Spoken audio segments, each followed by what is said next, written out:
Telangana express में दोबारा इस्तकबाल है। चलते हैं मजीद खबरों की जानिब। वज़ीर-ए-आज़म नरेंद्र मोदी ने मंगल को कहा कि हिंदुस्तान डिजिटल टेक्नोलॉजी और 5G जैसे शोबों में दुनिया के सरकर्दा ममालिक से मुकाबला कर रहा है।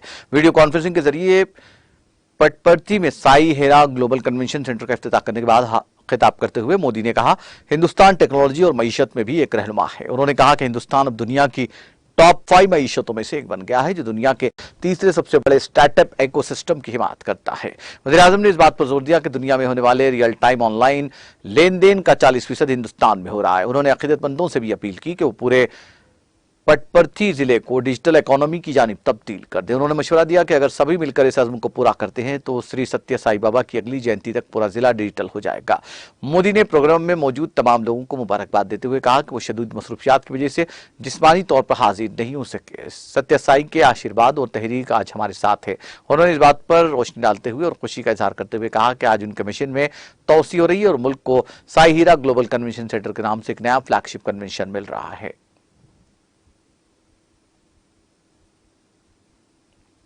कांग्रेस सदर मल्लिकार्जुन खड़गे और कांग्रेस के साबिक सदर राहुल गांधी ने अजीम रूहानी गुरु स्वामी विवेकानंद को उनकी बरसी पर खराज पेश किया।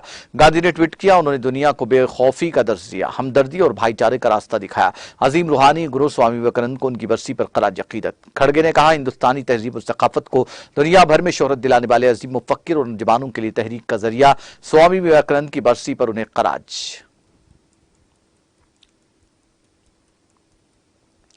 मध्य प्रदेश में आइंदा असेंबली इंतखाबात से कबल कांग्रेस के सियासी उमूर की कमेटी के इजलास में पार्टी के सीनियर लीडरों ने हर बूथ को मजबूत करने का अज़्म किया। पार्टी ने कल इस सिलसिले में रियासती सदर और साबिक वज़ीर आला कमलनाथ की रिहाइशगाह पर मीटिंग की।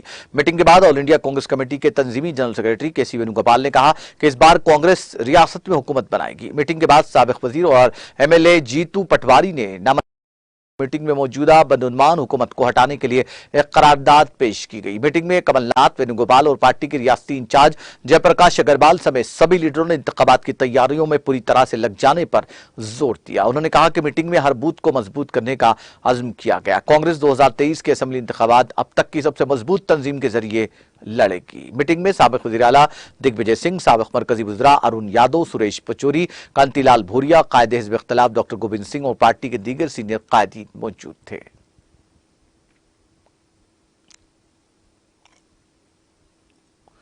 अवंतीपुरा कश्मीर में Islamic university of science and technology ने आज किंग फहद यूनिवर्सिटी सऊदी अरब के ग्रेजुएट तलबा के सफीरों के साथ एक इंटरैक्टिव सेशन का इनेकाद किया, जिसमें तलबा और अमले के अरकान ने शिरकत की। तकरीब का आगाज यूनिवर्सिटी तराने से हुआ, जबकि खुतबा इस्तकबालिया incharge officer international affair doctor Monisa Qadri ने दिया।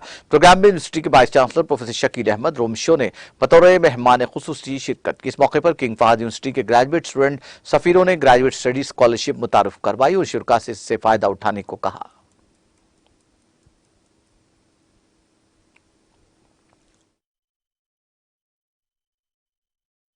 अपने स्टूडेंट्स को एक्सपोज कर रहे हैं, जितने भी अपॉर्चुनिटीज़ है हायर एजुकेशन में या प्लेसमेंट में या इंटर्नशिप में, तो उसी की एक कड़ी थी आज। King Fahd university of petroleum and Minerals से हमारे जो कुछ अलुमनाइज है वो यहाँ आए थे, और यहाँ के जो हमारे स्टूडेंट्स हैं, आउटगोइंग स्टूडेंट्स 8th सेमेस्टर के, so they were just making them aware about the opportunities in the King Fahd university of petroleum and minerals. तो ये हमारे एक जैसे मैंने कहा, ये हमारी एक सीरीज़ ऑफ इनिशिएटिव्स है जहाँ हम अपने स्टूडेंट्स को एक्सपोज कर रहे हैं हायर एजुकेशन या जॉब्स के जो जितने भी अपॉर्चुनिटीज़ या प्लेसमेंट के या इंटर्नशिप्स के हैं। तो इसका बहुत ही अच्छा फ़ायदा होगा स्टूडेंट्स को, क्योंकि जो हमारे यहाँ के स्टूडेंट्स हैं IUST में और भी दूसरे यूनिवर्सिटी में जो हमारा यूथ है, दे आर वेरी ब्राइट, तो उनको ऐसे अपॉर्चुनिटीज़ की तरफ ले जाना, आई थिंक ये हर यूनिवर्सिटी की एक जिम्मेदारी है। तो यही जिम्मेदारी, इसका मकसद यही था कि हम एक्वेंट करें स्टूडेंट्स को।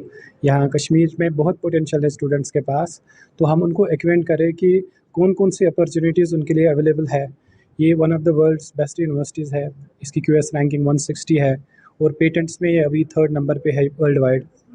तो we just want to acquaint the students with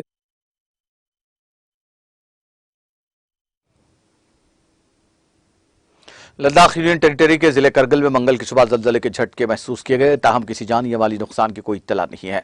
Richter scale पर जलजले की शिद्दत 4.7 रिकॉर्ड हुई। नेशनल सेंटर सेस्मोलॉजी के मुताबिक लद्दाख में मंगल की सुबह 7:38 पर जलजले के झटके महसूस किए गए। सेंटर के मुताबिक जलजले का मरकज करगिल के शिमाल में 401 किलोमीटर के फासले पर था। रेक्टर स्केल पर जलजले की शिद्दत 4.7 रिकॉर्ड हुई, ताहम जलजले से किसी किस्म के जानी या माली नुकसान की कोई इत्तला नहीं है। जम्मू कश्मीर नेशनल कॉन्फ्रेंस के नायब सदर उमर अब्दुल्ला ने मंगल के रोज कहा कि पार्टी के मौक़िफ़ में कोई तब्दीली नहीं आई है। उन्होंने कहा कि दफा 370 के हवाले से हमारा केस बहुत मजबूत है।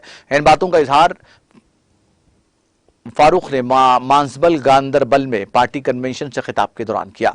उमर अब्दुल्ला ने अपने खिताब में कहा कि नेशनल कॉन्फ्रेंस और दीगर सियासी जमातों में बहुत फर्क है। बाकी जमातें सिर्फ इख्तिदार चाहती हैं, हम भी इख्तिदार चाहते हैं, लेकिन हम इसके लिए अपने उसूलों को कुर्बान करने के लिए तैयार नहीं और न ही इख्तिदार हमारी मंजिल है। उन्होंने कहा कि बाकियों ने पहले ही दफा 370 पर हार मान ली है और कहते हैं कि दफा 370 गया तो गया बस, और कुछ हाथ लग जाए, स्टेट हर्ड ही आ जाए, वही काफी है। लेकिन हम नेशनल कॉन्फ्रेंस इख्तिदार भी चाहते हैं, स्टेटहुड भी चाहते हैं और हम दफा 370 की लड़ाई भी छोड़ने के लिए तैयार नहीं।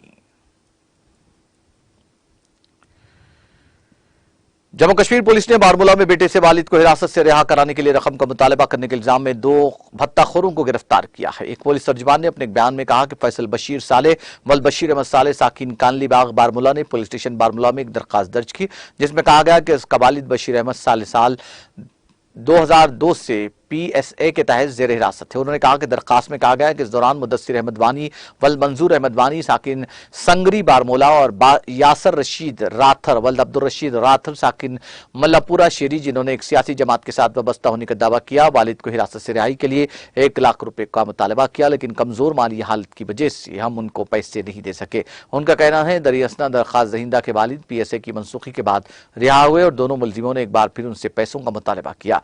पुलिस बयान में कहा गया कि ताहम दरखास्त दहिंदा के खानदान ने उनको पैसा देने से इनकार किया।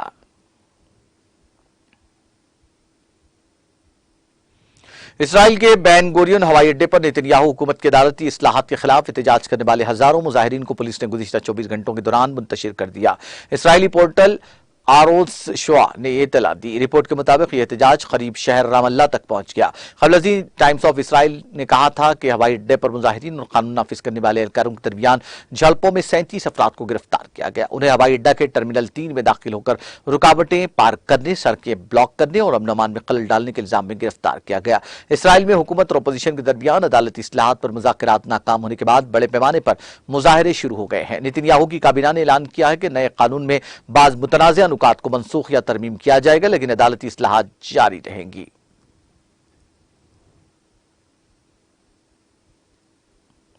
वस्ती मैक्सिको में ज़काटेकास सोल्टेलो हाईवे पर अमेरिका से आने वाली एक मुसाफिर बस उलट जाने से कम से कम 8 लोगों की मौत हो गई और 30 दीगर जख्मी हो गए। नेशनल सिविल प्रोटेक्शन कोऑर्डिनेशन ने ट्विटर पर कहा कि यह हादसा मुकामी वक्त के मुताबिक सुबह 6:30 बजे के करीब ज़काटेकास के कॉन्स्पिसन शहर के रॉकमुंड्स डिस्ट्रिक्ट में पेश आया। मुकामी मीडिया के मुताबिक मुसाफिर बस में अमेरिका में मुकीम मैक्सिको के शहरी मौसम गर्मा की तातीलात में अपने आबाई शहरों ज़काटेकास और आग्वास कॉन्स्टेंट्स के लिए सफर कर रहे थे। अमेरिकी शहर फिलाडेल्फिया में फायरिंग से 4 लोगों की मौत हो गई। ये इतला मंगल के रोज ABC ब्रॉडकास्टर की मुकामी शाख ने दी। रिपोर्ट के मुताबिक फिलाडेल्फिया के किंग्सजॉइंग में पीर की देर शब फायरिंग के वाकये में 4 दीगर अफराद जख्मी हुए। पुलिस के मुताबिक महलूकीन में एक नौजवान भी शामिल है और गोलीबारी के फौरन बाद ब्लड प्रूफ जैकेट, राइफल और हैंडगन से मुसल्ला मुश्तबा शख्स को हिरासत में ले लिया गया।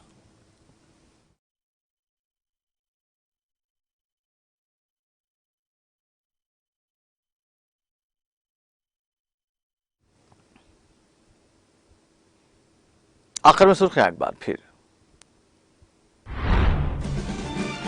सदर जमहूरिया द्रौपदी मुर्मू के हैदराबाद आमद और वापसी, गवर्नर तामिलिसाई सौंदरराजन और वज़ीर आला केसीआर ने किया शानदार इस्तकबाल।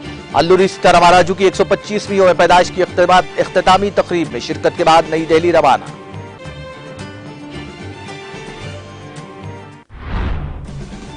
तेलंगाना में एक और फार्मा कंपनी सरमायाकारी के लिए तैयार। हैदराबाद में ओरिजिन फार्मा कंपनी के क़याम के ऐलान पर KTR ने किया मसर्रत का इजहार।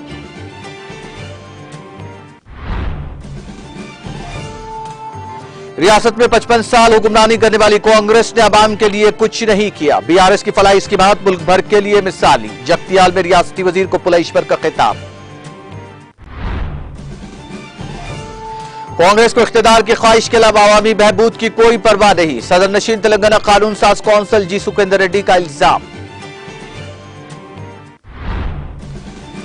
तेलंगाना हुकूमत ने एमबीबीएस की 1820 नशिस्तों में किया इजाफा। मेडिकल कॉलेजेस के दाखिला खवायद में भी की तरमीम। जीओ 72 किया जारी।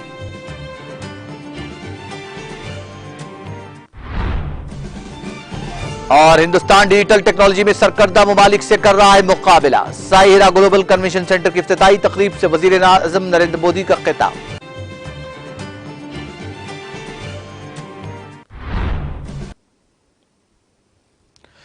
तेलंगाना एक्सप्रेस में फिलहाल इतना ही। मुझे और मेरी पूरी टीम को दीजिए इजाजत। ताजा तरीन अपडेट्स के लिए देखते रहिए टीटीवी।